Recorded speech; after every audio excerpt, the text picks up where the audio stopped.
Hello students, welcome back to MK Jain classes and here I am your biology educator Poonam Dhiman. And now let's start with our topic. क्या पढ़ेंगे आज हम लोगों ने start कर लिया है sexual reproduction in flowering plants, जिसमें हमने फ्लावर का एक छोटा सा डिस्क्रिप्शन कल के लेक्चर में पढ़ लिया था। अभी नेक्स्ट लेक्चर में हम टेक्निकली अपने चैप्टर के साथ स्टार्ट करेंगे और चैप्टर को हमने डिवाइड किया था किस चीज में। We have divided our chapter into 3 parts और वो 3 पार्ट हमारे चैप्टर के कौन से हैं? Those 3 parts are pre fertilisation events, फिर है हमारे पास फर्टिलाइजेशन इवेंट्स,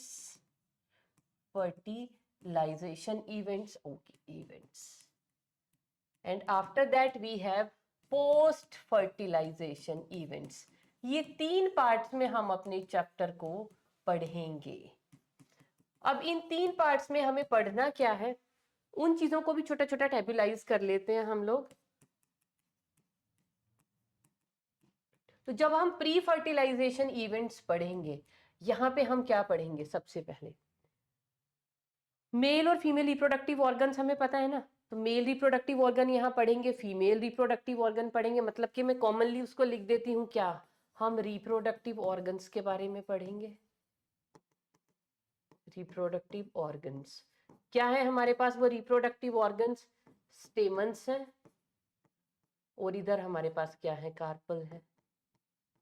फिर उनसे स्टेमन क्या है हमारे पास? इससे क्या प्रोड्यूस होगा? Male gamete. मेल गैमीट बनने से पहले क्या बनेगा? माइक्रोस्पोर। तो यहां पे हम क्या पढ़ेंगे? माइक्रोस्पोरोजेनेसिस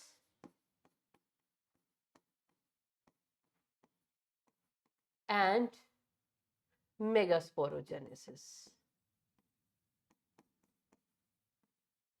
अब इन माइक्रोस्पोर से और मेगास्पोर से हमारे पास मेल और फीमेल गैमीटोफाइट्स बनेंगे।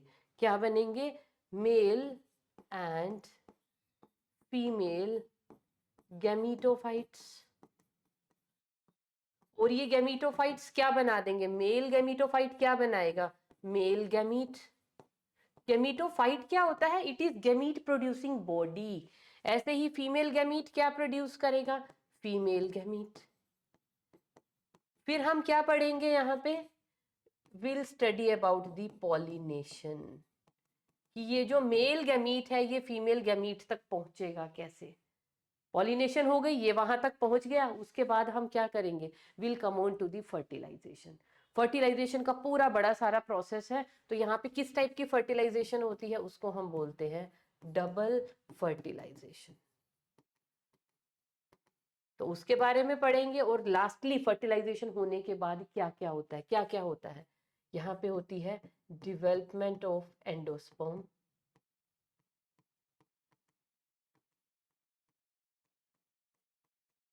अब एंडोस्पर्म बन गया तो development of embryo, embryo develop हो गया, उसके बाद क्या बनेगा? Development of seed and development of fruit. ये हमारा पूरा चैप्टर है। What it? तो चैप्टर को हम लोग कहां से स्टार्ट कर रहे हैं? From the pre fertilisation event, secondly will study about fertilisation and third ये। तो अभी 2-3 लेक्चर तो हमें अपने प्री फर्टिलाइजेशन इवेंट्स के अंदर ही लगेंगे। और वो सबसे पहले आज हम क्या करेंगे? रिप्रोडक्टिव ऑर्गन के बारे में पढ़ेंगे। और रिप्रोडक्टिव ऑर्गन हम 1 बाय 1 पढ़ेंगे। लाइक आज हम स्टेमन की स्टडी करेंगे, स्टेमन से रिलेटेड माइक्रोस्पोरोजेनेसिस भी हम आज ही कर लेंगे। तो let's start with our topic now. तो first of all start with the stamen first. What is the stamen? Stamen क्या है? Stamen is the male reproductive structure of the flower. जैसा हम लोगों ने पहले लिख लिया था, क्या है स्टेमन? स्टेमन is the male reproductive structure of the flower. ठीक है, ऑफ द फ्लावर। और इसको हम क्या बोलते हैं? Stamen is also known as, क्या बोलते हैं हम स्टेमन को? एक और नेम मैंने इसका बताया था, क्या? It is also known as the microsporophyll phyll. क्यों? स्टेमन क्या था? एक लीफ ही तो था जिसने अपने आप को मॉडिफाई किया और वो क्या बन गया? स्टेमन। तो phyll word stand for leaf. और माइक्रोस्पोर क्यों? क्योंकि ये क्या प्रोड्यूस करेगा? माइक्रोस्पोर। माइक्रोस्पोर से ही तो क्या बनेगा? क्या बनेगा? Male gametophyte. और मेल गैमीटोफाइट क्या प्रोड्यूस करेगा? Male gametes. क्या होंगे वो मेल गैमीट्स? क्या होंगे पता है ना? उनको जाके फीमेल के साथ फर्टिलाइज करना है, फीमेल गैमीट्स के साथ, और फर्टिलाइजेशन हो जाएगा। तो अब यहाँ पे एंजियोस्पर्म के केस में स्टेमन बहुत ही समझने वाली चीज है। अब देखो स्टेमन का, ये आपकी एनसीईआरटी से हम एक डायग्राम लेके आए हैं। यहाँ पे अब आप देखिए स्टेमन किन दो पार्ट्स का बना हुआ है। स्टेमन इज कंसिस्टेड ऑफ क्या? ये दो हिस्से आपको स्टेमन के दिखाए हैं। ऊपर क्या है? एंथर लोब, और नीचे क्या प्रेजेंट है? Filament. These are the anther lobes. और नीचे जो स्टॉक लाइक स्ट्रक्चर है, it is known as filament. और ये दोनों स्ट्रक्चर कंबाइन होके क्या बनाते हैं? It is known as a stamen. सबको पता है, कोई नई बात नहीं है। हमें नई बात यहाँ पे क्या ढूंढनी है कि हमने इस स्ट्रक्चर से हमें क्या लेना देना है कि मेल रिप्रोडक्टिव स्ट्रक्चर का काम क्या है? मेल गैमीट बनाना। कैसे बनाएगा वो मेल गैमीट? कहाँ बनेंगे वो मेल गैमीट? हमें वो पढ़ने हैं। अब हम क्या करेंगे, ये जो हमारे पास एंथर प्रेजेंट है ना, पहले इसके बारे में इंफॉर्मेशन ले लेते हैं, क्योंकि एंथर को ही हमने अभी डिटेल में पढ़ना है। And anther lobe are the site for the formation of male gametophyte. और यू कैन से माइक्रोस्पोर बनाना है ना, तो माइक्रोस्पोर यहाँ पे बनेंगे। माइक्रोस्पोर से क्या बनेगा? मेल गैमीटोफाइट, और वहां से बनेंगे मेल गैमीट्स। तो सबसे पहले हम एंथर लोब। अब ये जो एंथर लोब है कैसी होती है एंजियोस्पर्म के केस में? These are bilobed. एंथर कैसा होता है एंजियोस्पर्म में? It is bilobed. दिखाई दे रहा है आपको? क्या दो लोब्स दिखाई दे रही हैं एंथर की? ऐसे टू लोब्स, सिंगल लोब का नहीं, एक लोब ये है, एक लोब ये है। तो बाइलोब्ड। लोब के लिए हम एक और वर्ड यूज करते हैं, that is known as theca.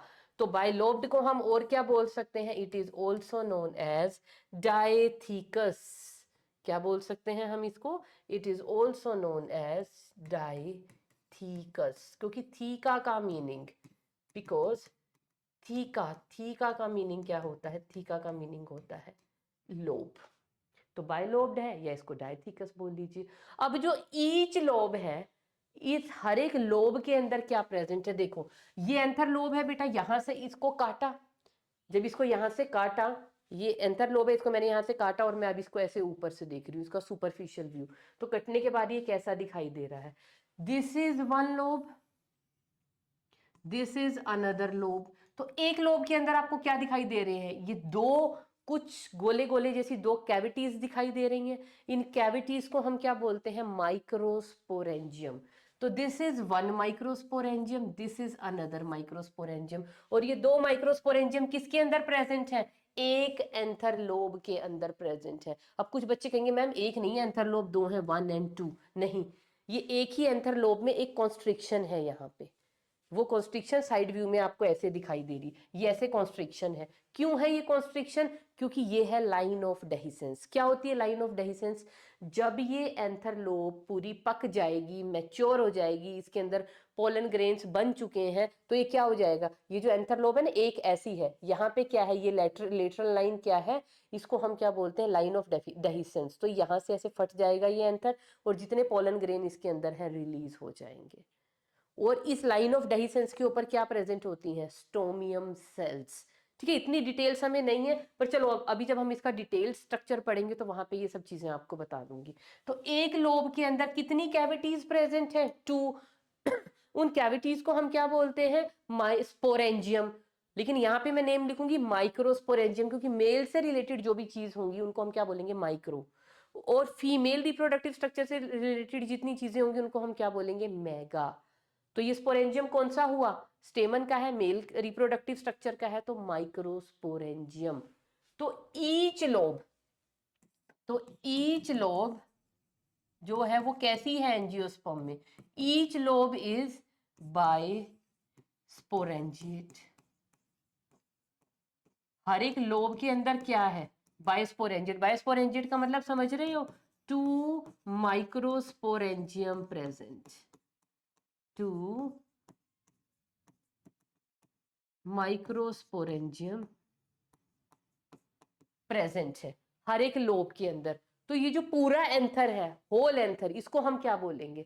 It is tetrasporangiate, tetrasporangiate.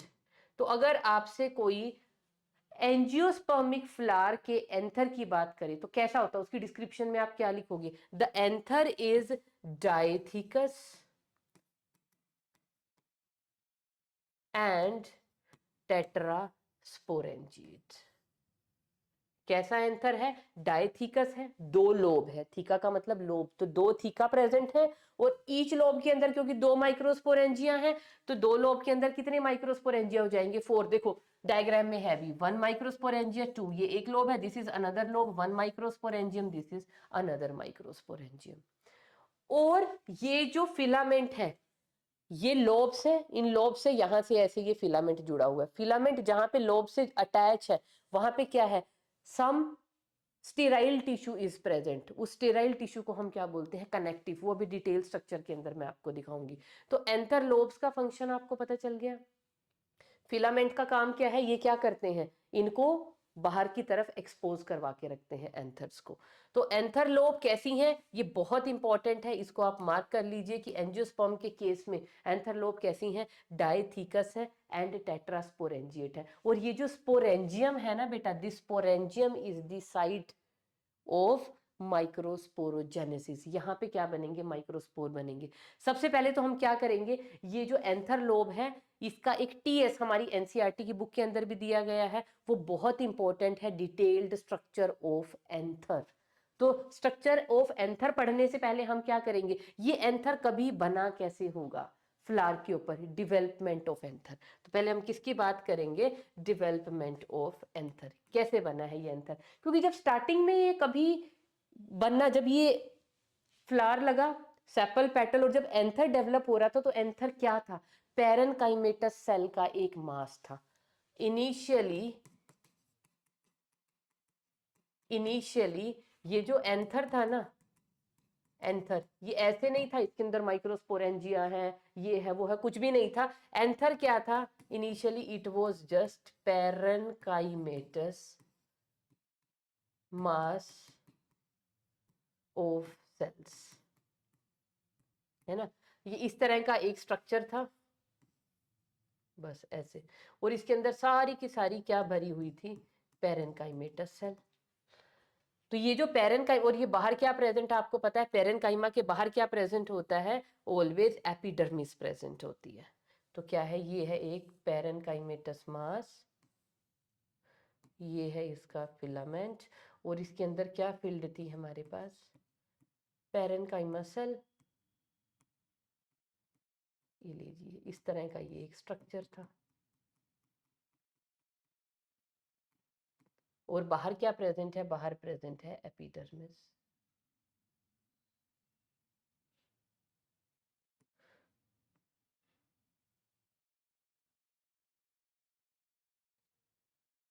ये क्या प्रेजेंट है बाहर? एपिडर्मिस। तो दिस इज एपिडर्मिस, और अंदर की तरफ क्या है हमारे पास? Parenchyma sales. अब ये एंथर कैसे बना होगा? किसके अंदर माइक्रोस्पोरेंजियम बन गया। अब क्या हुआ, कुछ टाइम के बाद, जब अभी एंथर बिल्कुल यंग था, अभी बनना शुरू हुआ, तो पैरेनकाइमेटस मास था। आफ्टर सम टाइम क्या हुआ? सम हाइपोडर्मल सेल्स। हाइपोडर्मल सेल क्या होंगी? जो एपिडर्मिस के नीचे की ये वाली सेल्स हैं। सम हाइपोडर्मल सेल्स बिकम एक्टिव। उनमें क्या हुई? Periclinal division. क्या हुआ? सम, लिखिए, ये तो पहला है, फर्स्ट स्टेप। बी क्या हुआ? सम हाइपोडर्मल सेल। हाइपोडर्मल सेल समझ गए किन की बात करी हूं मैं? ये वाली सेल्स, ये वाली सेल्स क्या है? जो एपिडर्मिस के एकदम नीचे प्रेजेंट है, उनको हम क्या बोलते हैं? Hypodermal sales. हाइपोडर्मल सेल क्या बन गई? ये हो गई एक्टिव मेरिस्टेमेटिकली, ये थी एक सेल, और इसके अंदर क्या हुई? दिस सेल अंडरवेंट क्या? Periclinal division. इसमें हुई पेरिक्लाइनल डिवीजन। कैसे होती है पेरिक्लाइनल डिवीजन? ऐसे। डिवीजन हुई तो एक सेल से दो सेल बन गई, एक ऊपर सेल बन गई, एक नीचे सेल। तो this was a single cell, यहां पे हम एक सेल बना लेते हैं। तो ये थी एक सेल, इस सेल के अंदर क्या हुई, पेरिक्लाइनल डिवीजन हुई ऐसे, और ये क्या बन गई, दो सेल।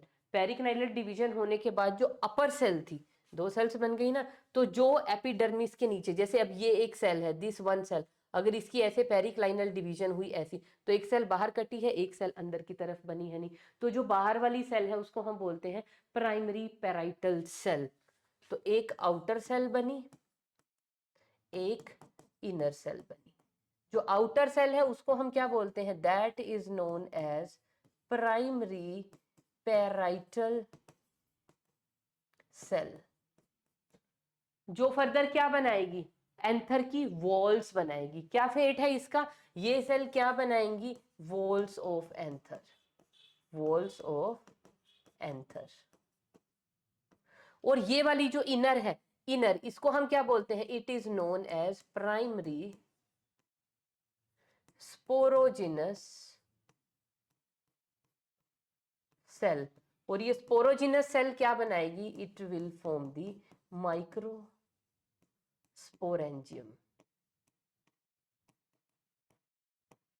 समझ आ गया, थोड़ा सा डेवलपमेंट ऑफ एंथर के बारे में हमें पता होना चाहिए।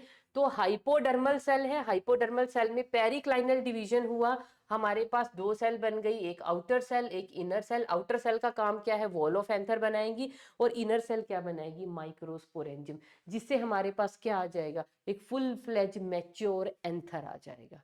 और मैच्योर एंथर को जब मैं उसका सेक्शन काटूं, एक मैच्योर एंथर, सपोज अब ये मेरे पास है एक मैच्योर एंथर, ये अब मैच्योर एंथर बन गया। अब अगर मैं इसका यहां से सेक्शन कट करूं तो मेरे पास आउटलाइन कैसे आएगी, मैंने कहा ना ये एंथर कैसा होता है, इट इज टेट्रास्पोरेंजिएट। तो ये एंथर हमें ऐसा दिखाई देगा। दिस इज, ये सारी की सारी क्या है, this is one lobe, this is another lobe, और each lobe contains two microsporangium. तो ये दो माइक्रोस्पोरेंजियम है ना, इतना पार्ट है, इतना इतना, this is one lobe, this is another lobe, इसके अंदर भी क्या है, दो माइक्रोस्पोरेंजिया प्रेजेंट है। और ये बाहर क्या प्रेजेंट है, दीज आर वॉल्स, ये वॉल है टेपिटम, इसके बाहर वॉल्स हैं, मिडल लेयर्स, फिर उसके बाद लेयर है एंडोथीसियम, और बाहर तो एपिडर्मिस प्रेजेंट ही है। और अंदर ये वाला स्ट्रक्चर क्या है, दिस इज माइक्रोस्पोरेंजियम, और माइक्रोस्पोरेंजियम के अंदर क्या प्रेजेंट है, there are present sporogenous sales.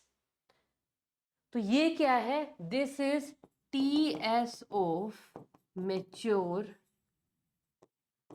Anther. कैसा है ये, टेट्रास्पोरेंजिएट इन आउटलाइन, टेट्रास्पोरेंजिएट।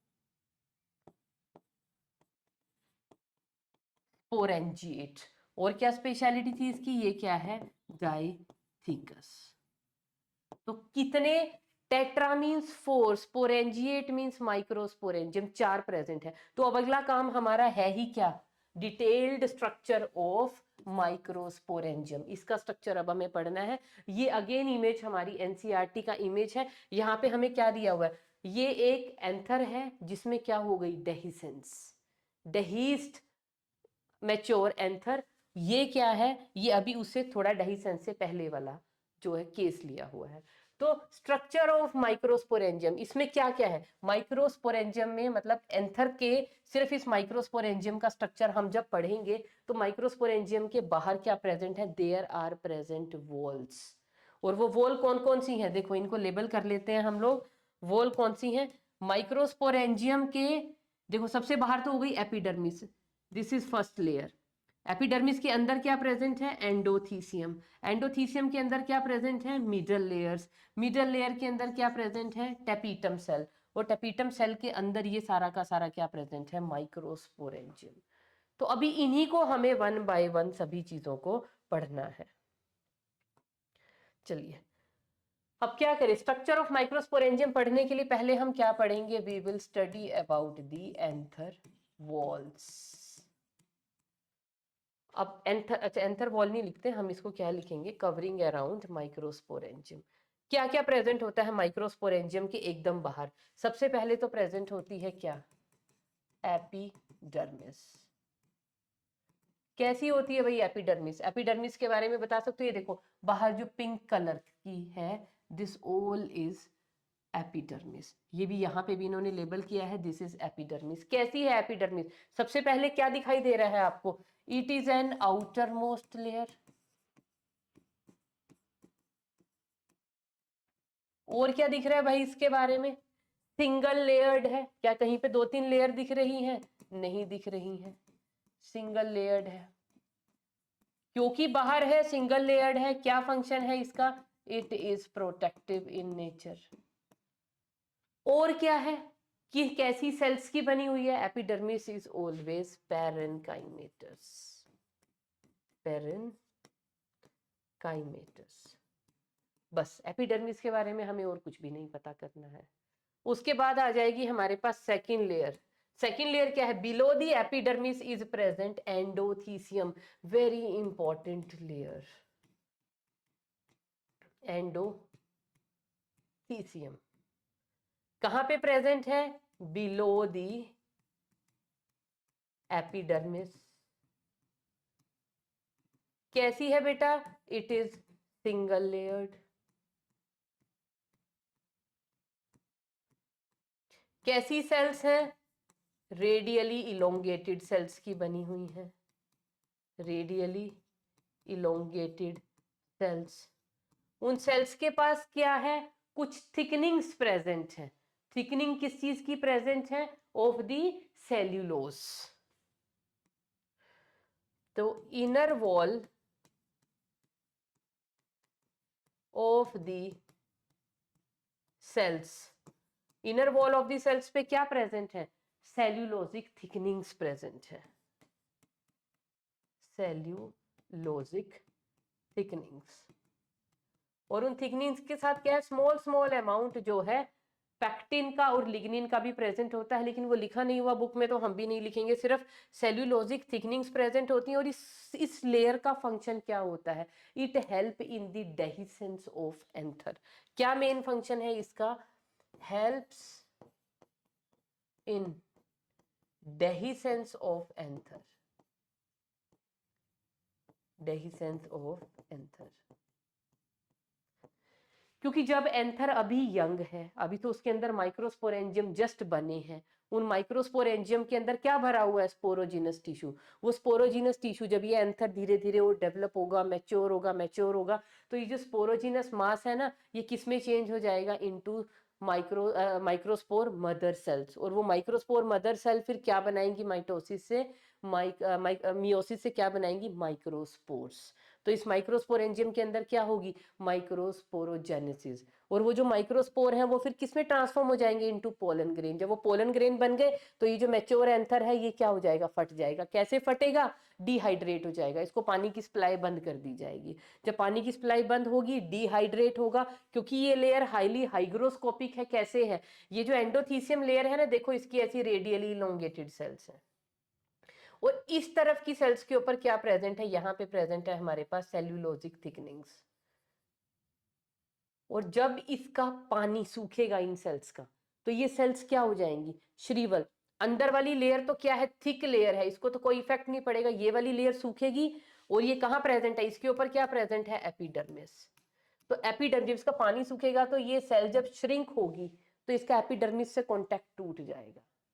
और इस सारी अभी एंडोथीसियम, ये पूरी ये भी एंडोथीसियम है, ये सारा का सारा एंडोथीसियम है। तो ये सारी की सारी एंडोथीसियम एपिडर्मिस से पीछे हट जाएगी, इससे दूर होगी। तो यहाँ पे ये वाले जो एरियाज है ना, ये वाले एरियाज, ये वो है जो मैंने लाइन ऑफ डेहिसेंस बताई है। हर एक एंथर लोब, जैसे एक एंथर लोब है ना, अब पहले मैं दो को ऐसे बना रही थी, ये एंथर लोब एक को अगर हम देखें ना, ये ऐसे कंस्ट्रिक्टेड होती है एक साइड से। ये जो है ना, ये वाला पोर्शन, ये ब्लैक पेन वाला, ये जो पेन है ये क्या है? ये एक एंथर लोब है। ये जो मैंने दो हैंड से बनाई है, this is one anther lobe. ऐसे इसमें कंस्ट्रिक्शन होती है। ये ब्लैक वाला पेन वाला हिस्सा देखो, तो ये जो पेन वाला हिस्सा है ये क्या है? This is line of dehiscence. तो यहाँ से ये एंथर ऐसे खुल जाएगा और इसमें से क्या रिलीज हो जाएंगे? पोलन। किस वजह से हो रहे हैं? जब पानी की स्कैरसिटी होगी, जब ये एंथर लोब मैच्योर हो जाएगी, तो पानी नहीं मिलेगा, डिहाइड्रेट होगी, एंडोथीसियम जो है एपिडर्मिस को छोड़ देगी, और एंडोथीसियम जब इकट्ठी होगी तो उसकी वजह से यहाँ पे लाइन ऑफ डेहिसेंस पे क्या प्रेजेंट होती है, स्टोमियम सेल्स। यहाँ पे ये एंडोथीसियम के इकट्ठा होने की वजह से यहाँ पे प्रेशर पड़ेगा और ये स्टोमियम सेल्स ऐसे खुल जाती हैं। तो ये ऐसे स्टोमियम सेल्स ऐसे खुल जाएंगी जिसकी वजह से सारे के सारे पोलन ग्रेन्स जो हैं रिलीज हो जाएंगे फ्रॉम दी एंथर लोब। तो इस सारे का एंडोथीसियम का रोल किस चीज में होता है, इन दी डेहिसेंस ऑफ एंथर। इसको हमेशा याद रखना। तो सबसे इंपॉर्टेंट लेयर क्या है, डेहिसेंस ऑफ एंथर। इसके बाद हमारे पास नेक्स्ट लेयर, ये देखो यहाँ पे फिर दोबारा वही सेम डायग्राम आ गया। एंडोथीसियम के बाद अब हमारे पास थर्ड लेयर क्या आई है, 1 2, हाँ जी, थर्ड लेयर अब हमारे पास क्या आ जाती है, जिनको हम क्या बोलते हैं, मिडल लेयर्स। और ये मिडल लेयर्स क्या है, देखो पहले तो मिडल लेयर्स की एक ये लेयर है 1, फिर ये 2, इधर आते आते डिवाइड होके मतलब 2 to 3 लेयर्ड हो सकती हैं। जो मिडल लेयर वाला रीजन है क्या है, 2 to 3 लेयर्ड होगी मिडल लेयर। सिंपल सेल्स है पेरेन्काइमा की। काम क्या है इनका, provide nutrition to the tapetal cell, provides nutrition to the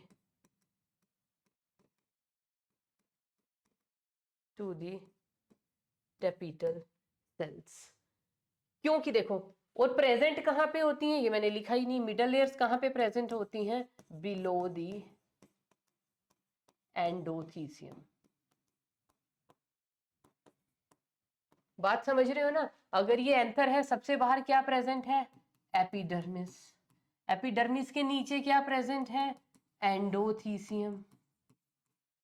endothecium के अंदर 2 to 3 लेयर्ड थिक क्या प्रेजेंट है, ये क्या है, दीज आर मिडल लेयर्स। और मिडल लेयर के नीचे क्या प्रेजेंट है, यहां पे प्रेजेंट है, दिस इज टेपिटम। इस डायग्राम में भी दिखाई दे रहा है, सबसे बाहर एपिडर्मिस, एपिडर्मिस के अंदर क्या है, ये एंडोथीसियम, एंडोथीसियम के नीचे क्या है, मिडल लेयर, मिडल लेयर के नीचे ये क्या प्रेजेंट है, दिस इज टेपिटम। ये वाली लेयर्स क्या है, दीज आर टेपिटम। ये सारी की सारी जो पिरामिडल सेल्स हमें दिख रही हैं, ये क्या है, दिस होल इज टेपिटम। तो इस टेपिटम के ऊपर प्रेजेंट है और एंडोथीसियम के नीचे। ये सेल क्या करती हैं, ये टेपिटम को न्यूट्रिशन प्रोवाइड करती हैं। आप कहोगे टेपिटम तो खुद ही न्यूट्रिटिव है, वो टेपिटम को न्यूट्रिशन देंगे और टेपिटम अपना न्यूट्रिशन किसको देगा, यहाँ पे माइक्रोस्पोरेंजियम में। क्योंकि यहाँ पे न्यूट्रिशन की क्यों जरूरत है, यहाँ पे जो स्पोरोजिनस सेल्स है ना, these are now acting as क्या, पोलन मदर सेल्स, या you can say microspore mother cell. तो उनको मियोसिस करनी है, उनको माइटोसिस करनी है, इन डिवीजन के लिए बहुत सारा क्या चाहिए, न्यूट्रिशन। तो वो न्यूट्रिशन टेपिटम इधर देती है माइक्रोस्पोरेंजियम में, और टेपिटम को कौन दे रही है, मिडल लेयर्स। तो मिडल लेयर्स जो होती हैं, दीज आर एफीमिरल्स, और इनको क्या बोलते हैं, दीज आर एफीमिरल्स। एफीमिरल समझते हैं, एफीमिरल का मीनिंग क्या होता है, शॉर्ट लिव्ड है, बनेंगी जैसे ही एंथर मैच्योर हुआ तभी ये ज्यादा बनी है, मैच्योर होते ही वो एंथर डहीस हो जाएगा। तो उस वक्त ये लेयर्स क्या करेंगी, सारी की सारी डिसॉल्व होकर अपना न्यूट्रिशन किसको दे देंगी, टेपिटम को। टेपिटम वो nutrition along with its own nutrition किसको हैंड ओवर कर देगा, टू दी माइक्रोस्पोरेंजियम, जहां पे क्या प्रोसेस चल रही है, माइक्रोस्पोरोजेनेसिस की and formation of male gametophyte. ये हो गई मिडल लेयर्स। मिडल लेयर्स के बाद अब हम आ जाते हैं मिडल लेयर के अंदर जो एक लेयर है जिसको हम बोलते हैं टेपिटम। आ जाइए टेपिटम पे। टेपिटम क्या है, बहुत इंपॉर्टेंट लेयर है। सबसे पहले लिख लीजिए, हाईली न्यूट्रिशियस। कैसी है, it is a nutritive layer, it is a nutritive layer. देखिए ये आपके लिए पूरे नोट्स बन रहे हैं बोर्ड पे, एज इट इज स्लाइड्स को सेव कर लेना, ये नोट्स हैं आपके, कुछ भी नहीं। आपको जब भी चैप्टर को फटाफट से रिवाइज करना है, पूरी बुक को पकड़ने की जरूरत नहीं, each and every point is written here on this slides. तो न्यूट्रिटिव लेयर है, और क्या है इसका एक सबसे इंपॉर्टेंट फीचर बताओ, न्यूट्रिटिव तो बता ही दिया, न्यूट्रिशन देगी किसको, टू दी माइक्रोस्पोरेंजियम। और क्या है, this layer is multi nucleated. क्या है, इसकी जो सेल्स हैं, सेल्स आर मल्टी न्यूक्लिएटेड, और यू कैन से मल्टी न्यूक्लिएटेड की जगह ज्यादा बढ़िया लिखना क्या होगा, पोलीप्लॉइड है वो सेल्स। मल्टी न्यूक्लिएट और पोलीप्लॉइड में डिफरेंस समझते हो? ये एक सेल है, इसके अंदर बहुत सारे न्यूक्लियस होना इज मल्टी न्यूक्लिएट कंडीशन। वो कब होगा कि साइटोकाइनेसिस नहीं हुई, सिर्फ एक न्यूक्लियस था वो डिवाइड हो गया इंटू टू, टू से फोर, फोर से एट, एट टू आपको पता ही है 16, ऐसे होता चला जाएगा। लेकिन हर न्यूक्लियर डिवीजन के बाद सेल भी तो डिवाइड होता है, जिसको हम बोलते हैं साइटोकाइनेसिस। तो कैरियोकाइनेसिस के बाद, मतलब न्यूक्लियस के डिवाइड होने के बाद साइटोकाइनेसिस नहीं हो रहा, तो बहुत सारे न्यूक्लियस बन गए। कई बार क्या होता है, न्यूक्लियस भी बहुत सारे नहीं बनते, एक सेल डिवीजन के लिए प्रिपेयर हुआ, उसमें डीएनए का अमाउंट डबल हुआ सिंथेटिक फेज में, उसके बाद सेल को डिवाइड करना होता है उसके न्यूक्लियस को, न्यूक्लियस डिवाइड ही नहीं हुआ, उसी के अंदर डीएनए 2n से 4n हुआ, 4n से 8 हुआ, लेकिन न्यूक्लियस डिवाइड नहीं कर रहा, तो उस कंडीशन को बोलते हैं पोलीप्लॉइड। तो अगर न्यूक्लियस डिवाइड कर रहा है तो उसको हम क्या बोलेंगे, मल्टी न्यूक्लिएट कंडीशन। बहुत सारे न्यूक्लियस बन जाएंगे लेकिन साइटोकाइनेसिस नहीं हो रहा है, सिर्फ कैरियोकाइनेसिस होता चला जा रहा है, तो मल्टी न्यूक्लिएट कंडीशन। पोलीप्लॉइड क्या होता है, ये मल्टी न्यूक्लिएट कंडीशन के लिए क्या होता है, पहले न्यूक्लियस की वॉल डिसइंटीग्रेट होती है, उससे क्या होता है, जितना भी जेनेटिक मटेरियल है उसकी एक कॉपी बन जाती है। कॉपी बन गई, ये एक सेल है, ये क्या हुआ, इसके अंदर जो जेनेटिक मटेरियल था उसकी एक कॉपी ये बन गई, एक कॉपी ये बन गई, इसके ऊपर अलग न्यूक्लियर वॉल, इसके ऊपर अलग न्यूक्लियर वॉल। लेकिन कई बार क्या होती है, ये न्यूक्लियर मेम्ब्रेन डिसॉल्व होती ही नहीं, इसी न्यूक्लियस के अंदर बस उसकी कॉपी हुई जा रही है, डिफरेंट डिफरेंट 2n हो गया, 4n हो गया, 8n हो गया, है ना, 12n हो गया, जो भी हो गया, तो उसके अंदर ही हो रहा है, लेकिन ये न्यूक्लियर वॉल रिमेन्स इंटैक्ट, तो ये न्यूक्लियस भी डिवाइड नहीं होते। इस कंडीशन को हम बोलते हैं पोलीप्लॉइड कंडीशन। और पोलीप्लॉइडी की वजह से ही ये जो टेपिटल सेल है, these are nutritive in nature. क्यों? एक तो जो सिंगल सेल होगी उसके पास तो भैया अपने ही खाने के लिए खाना है। ये देखो मिडल लेयर्स को आपने देखा, ये सारी की सारी क्या है, यूनिन्यूक्लिएटेड सेल है, सॉरी ये वाली यूनिन्यूक्लिएटेड सेल है, अपने लिए सेल्फ सफिशिएंट थी। जब इनको किसी को न्यूट्रिशन देना पड़ा तो इनको बेचारों को अपना सब कुछ, कहते हैं ना, बेच बाच के फिर ये किसी दूसरे के लिए कुछ कर पा रही हैं। अपना सारा इन्होंने सर्वस्व, कैपिटल लेयर को जब न्यूट्रिशन देना था तो खुद इन्होंने अपना सब कुछ न्योछावर कर दिया, मिडल लेयर रही ही नहीं, इनके सारे कंटेंट एज इट इज टेपिटल को चले गए। लेकिन टेपिटम के अंदर क्या खासियत है, टेपिटम क्या करती है, टेपिटम के पास पोलीप्लॉइड न्यूक्लियस है, मतलब इसके अपने ध्यान रखने के लिए भी इसके पास सामान है, और अगर इसको और भी किसी को न्यूट्रिशन देना है तो ये दे सकती हैं। तो इनको अपने आप को डिस्ट्रॉय करने की जरूरत नहीं है किसी और को न्यूट्रिशन देने के लिए। तो पोलीप्लॉइड कंडीशन यहाँ पे हेल्प कर रही है। तो पोलीप्लॉइडी का मतलब क्या है, अपना भी ध्यान रख रही है और दूसरे को भी दे सकते हैं। अगर आपके पास कुछ सरप्लस होगा, अब आपके हाथ में एक रोटी है, कोई मांगने वाला आ जाए, कोई भूखा आपके दरवाजे पे आ गया, तो आप या तो अपना पेट भरोगे या खुद भूखे रहोगे, उसको वो रोटी दे दोगे। लेकिन टेपिटम के पास दो रोटी हैं, वो खुद भी पेट भरेगा, वो दूसरे का भी भर सकता है। समझ गए पॉलीप्लॉइडी का एग्जाम्पल, मतलब पॉलीप्लॉइडी के बारे में थोड़ा समझ आ गया आपको कि पॉलीप्लॉइडी कैसे न्यूट्रिशन के अंदर हेल्प कर रही है। तो ये यहाँ पे बहुत इंपॉर्टेंट चीज है कि जो टेपिटम है ये न्यूट्रिटिव है। और कैसी है, न्यूट्रिटिव क्यों है, क्योंकि ये मल्टी न्यूक्लिएट है, या you can say it is a polyploid cell. कहाँ पे प्रेजेंट है ये, present beneath the middle layers, और आप क्या कह सकते हो, it is lining the microsporangium, क्योंकि इसके नीचे क्या प्रेजेंट है, माइक्रोस्पोरेंजियम। तो इट लाइन्स दी, ऐसे लिख लीजिए, प्रेजेंट बिलो मिडल लेयर्स, कहाँ प्रेजेंट है, beneath the middle layers, middle layer के नीचे है, and lines the microsporangium, lines the microsporangium. देखिए मिडल लेयर के तो कहाँ पे प्रेजेंट है, मिडल लेयर के नीचे प्रेजेंट है, लेकिन ये जो माइक्रोस्पोरेंजियम है इसकी लाइनिंग बना रही है एक तरह से, और उसको क्या प्रोवाइड करेगी, न्यूट्रिशन।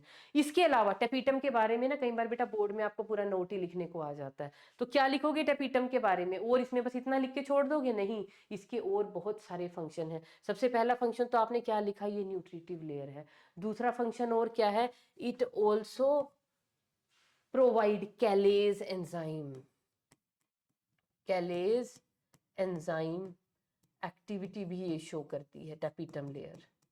अब क्या होता है कैलेज एंजाइम, अभी आगे आएगा, जब माइक्रोस्पोर बनेंगे ना वो आपस में जुड़े होंगे कैलोस वॉल से, तो कैलोस वॉल को डिसॉल्व करना पड़ता है, तब ये कैलेज एंजाइम चाहिए होता है, उसको डिसॉल्व करने के लिए कैलेज एंजाइम कहाँ से आएगा, फ्रॉम दी टेपिटम।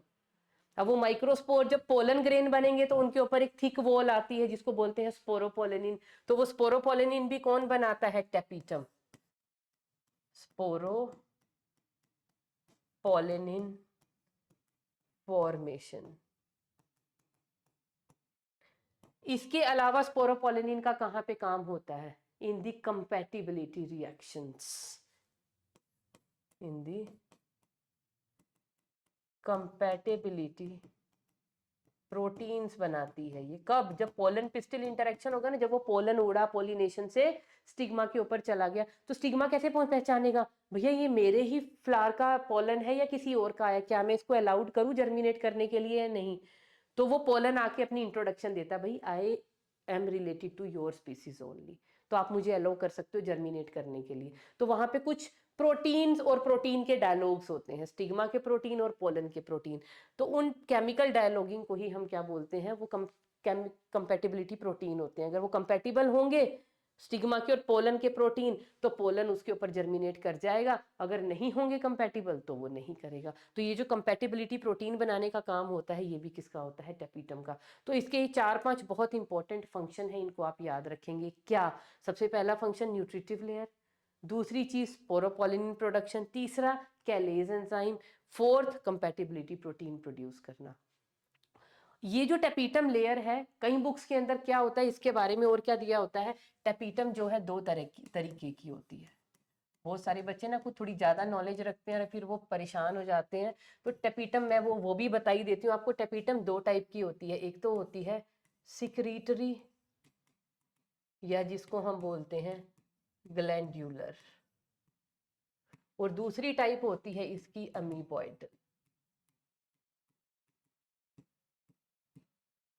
ये 2 फॉर्म्स की टेपिटम होती है। सिक्रीटरी या ग्लैंडुलर के अंदर क्या होता है, देखो ये है माइक्रोस्पोरेंजियम, दिस इज माइक्रोस्पोरेंजियम, और इसके बाहर क्या प्रेजेंट है, ये प्रेजेंट है मेरे पास टेपिटम लेयर।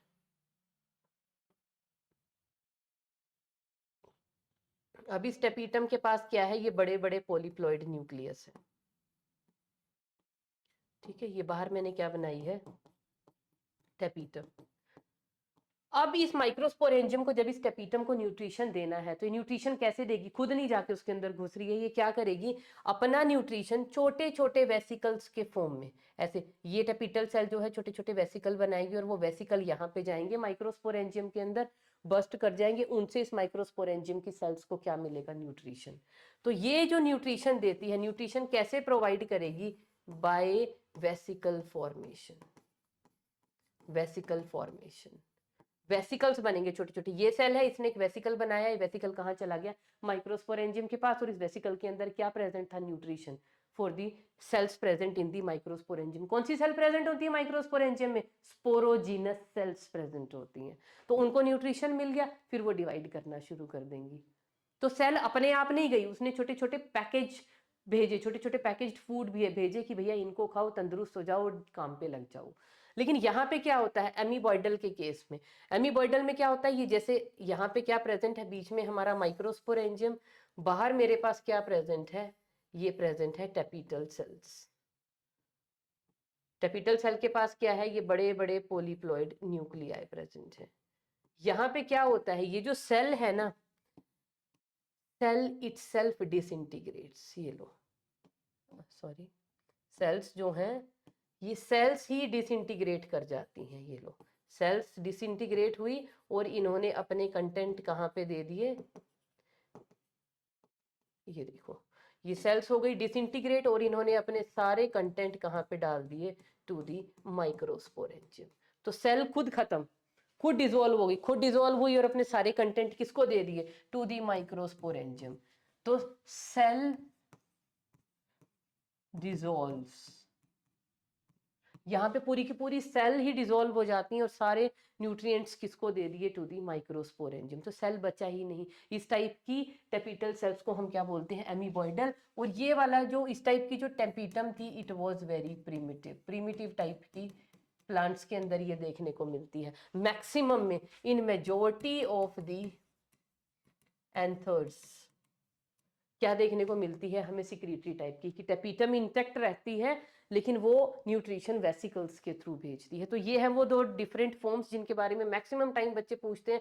मैम ये टेपिटम के साथ ना कुछ सिक्रीटरी और अमीबॉइडल लिखा होता है, और ये जो वेसिकल्स जो इसने बनाए हैं ना टेपिटम लेयर में, इन वेसिकल्स को हम क्या बोलते हैं, these are known as ubisch bodies.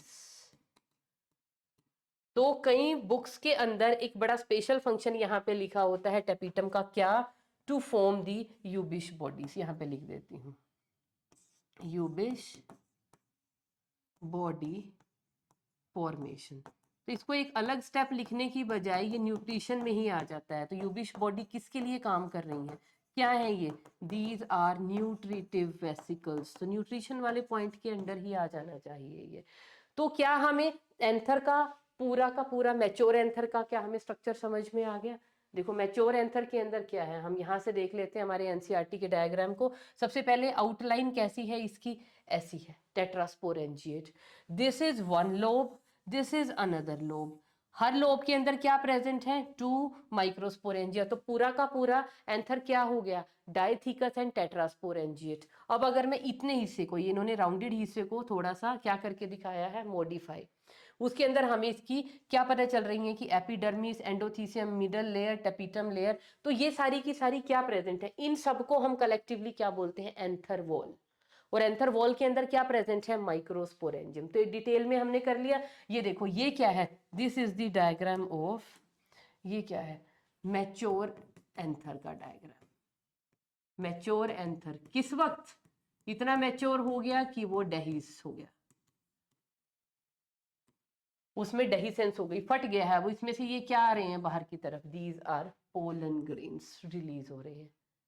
ठीक है, तो ये स्टेज कब आएगी, सबसे पहले कौन सी स्टेज थी, एंथर कैसे प्रेजेंट था हमारे पास, anther was present in the form of parenchymatous mass. उस पैरेनकाइमेटस मास के अंदर क्या हुई, पेरिक्लाइनल डिवीजन हुई। और ये जो सेल्स हुई है ना, सम हाइपोडर्मल सेल जो एक्टिव हुई हैं, इन हाइपोडर्मल सेल्स को हम क्या बोलते हैं, these are known as the archesporial cells. इनको हम बोलते हैं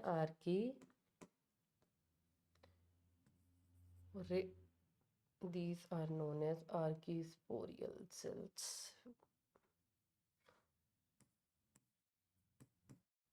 और ये आर्कीस्पोरियल सेल्स एक्टिव हो गई और इन्होंने पेरिक्लाइनल डिवीजन करके ये सब कुछ बनाया। तो जितनी भी एंथर की वॉल थी, एंथर की वॉल में क्या आएगा, एपिडर्मिस आएंगी, एंडोथीसियम आएगी, मिडिल लेयर आएगी, टेपिटम आएगी, ये सब आएंगी। और जो अंदर वाली लेयर थी प्राइमरी स्पोरोजिनस सेल, इन्होंने क्या बना दिया, माइक्रोस्पोरेंजियम। डिटेल्ड स्ट्रक्चर हमने देख लिए, हमने चारों की चारों लेयर्स की हमने बात कर ली, उनकी क्या स्पेशलिटी है वो सब। अगर टेपिटम के ऊपर नोट लिखना आया तो आप वो भी लिख सकते हो। And this is the layer of microsporangium. तो एपिडर्मिस हमें पता है क्या है, एंडोथीसियम, मिडल लेयर। तो ये तीनों की तीनों कलेक्टिवली क्या बनाती हैं, इनको हम क्या, this also, which one, this tapetum also. इन चार की चार लेयर को, लेयर्स ऑफ माइक्रोस्पोरेंजियम लिखा है ना, इनको और हम क्या लिख सकते हैं, these are also known as the anther wall. तो एंथर वॉल के अंदर क्या क्या आता है हमारे पास, epidermis, endothecium, middle layer and tapetum. और उसके अंदर क्या प्रेजेंट होता है, माइक्रोस्पोरेंजियम।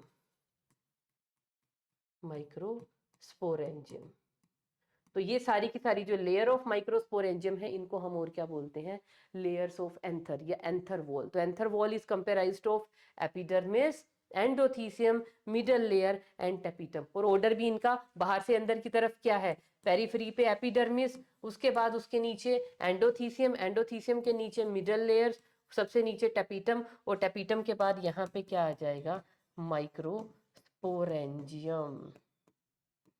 अब मुझे नहीं लगता कोई भी डाउट रह गया, मुझे लगता है पूरा का पूरा स्ट्रक्चर आपको यहीं पे लर्न हो जाना चाहिए, किसका, माइक्रोस्पोरेंजियम का। And now this is our last, microsporogenesis. What is microsporogenesis?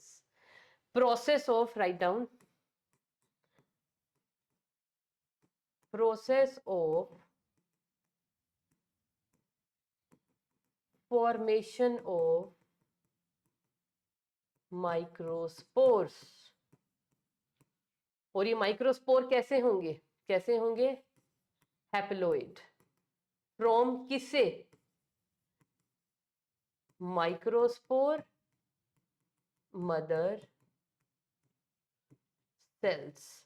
और माइक्रोस्पोर मदर सेल कैसी होंगी? डिप्लॉइड होंगी। और इन माइक्रोस्पोर मदर सेल्स को हम और क्या बोलते हैं? These are also known as the pollen mother cells. तो इनके लिए एक एब्रीविएशन है PMCs, पोलन मदर सेल्स। इनसे अब क्या होगा, देखिए, माइक्रोस्पोरेंजियम कहाँ से स्टार्ट करेंगे हम? माइक्रोस्पोरोजेनेसिस। हमने पूरा एंथरलोब का स्ट्रक्चर पढ़ लिया, उसमें सबसे सेंटर में क्या पड़ा हुआ है? माइक्रोस्पोरेंजियम।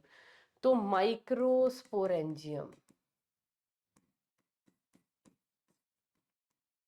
माइक्रोस्पोरेंजियम के अंदर क्या पड़ी हुई हैं? स्पोरोजिनस टिश्यू या स्पोरोजिनस सेल्स। वो स्पोरोजिनस सेल्स अब क्या हो जाएंगी? स्पेशलाइज हो जाएंगी। कैसे स्पेशलाइज हो जाएंगी? टेपिटम से उनको न्यूट्रिशन आएगा, तो क्या होगा? Will become specialised. कैसे होंगी स्पेशलाइज? न्यूट्रिशन खा के। क्या मिल गया इनको? न्यूट्रिशन। स्पेशलाइज होके ये क्या बन गई? PMC, पोलन मदर सेल बन गई। ठीक है, तो ये माइक्रोस्पोरेंजियम कैसा था? स्पोरोफाइट कैसे हैं? फ्लावरिंग प्लांट कैसे हैं? डिप्लॉइड। उनके ऊपर लगने वाले फूल, पत्ती, जो भी कुछ है, सारे पार्ट क्या होंगे? डिप्लॉइड। तो फ्लावर का ईच एंड एवरी पार्ट भी डिप्लॉइड होगा, मतलब एंथर भी डिप्लॉइड, एंथर के अंदर जो माइक्रोस्पोरेंजियम है वो भी डिप्लॉइड, वॉल की हर सेल एक्सेप्ट एपिटम सब डिप्लॉइड। माइक्रोस्पोरेंजियम डिप्लॉइड, माइक्रोस्पोरेंजियम के अंदर जो स्पोरोजिनस सेल हैं वो डिप्लॉइड। उसके बाद ये जो पोलन मदर सेल है ये भी डिप्लॉइड। अब इन डिप्लॉइड सेल्स के अंदर क्या होगा? These diploid cells will undergo meiosis. बहुत इंपॉर्टेंट स्टेप है बेटा, स्टार लगा लो। Will undergo meiosis. और मियोसिस से क्या हो जाएंगी? मियोसिस से हमेशा प्लॉइडी लेवल क्या हो जाता है? मियोसिस के बाद हाफ। तो ये जो डिप्लॉइड थी इनसे क्या बन जाएंगे? 4 हैप्लोइड माइक्रोस्पोर्स। कैसे बनेंगे माइक्रोस्पोर? हैप्लोइड माइक्रोस्पोर्स बनेंगे। और ये हैप्लोइड माइक्रोस्पोर कैसे होंगे? ये एक दूसरे से ऐसे अटैच होते हैं in case of the plants, angiosperm plants. और किससे अटैच्ड होते हैं? क्या होता है, मैंने कहा था ना, इनके बाहर क्या प्रेजेंट होगा? Callus thickenings. ये जो माइक्रोस्पोर है एक इनके पीछे है। ये कौन सा अरेंजमेंट दिखाया है? Tetrahedral arrangement. तो यहाँ पे क्या है? ये क्या है? कैलोस वॉल प्रेजेंट है इन माइक्रोस्पोर के आसपास। और इस कैलोस वॉल को कैसे डिसॉल्व करेंगे? टेपिटम क्या देगी? एक एंजाइम देगी, जो मैंने उसके फंक्शन में लिखवाया है, कैलेज एंजाइम। जब ये कैलेज एंजाइम इस कैलोस वॉल को डिसॉल्व कर देगा, चारों के चारों माइक्रोस्पोर क्या हो जाएंगे? सेपरेट सेपरेट हो जाएंगे। और फिर ये माइक्रोस्पोर क्या बनाएंगे? Male gametophyte. और मेल गैमीटोफाइट से क्या बनेगा? Male gamete. That we will study in the upcoming lectures. That's all for today.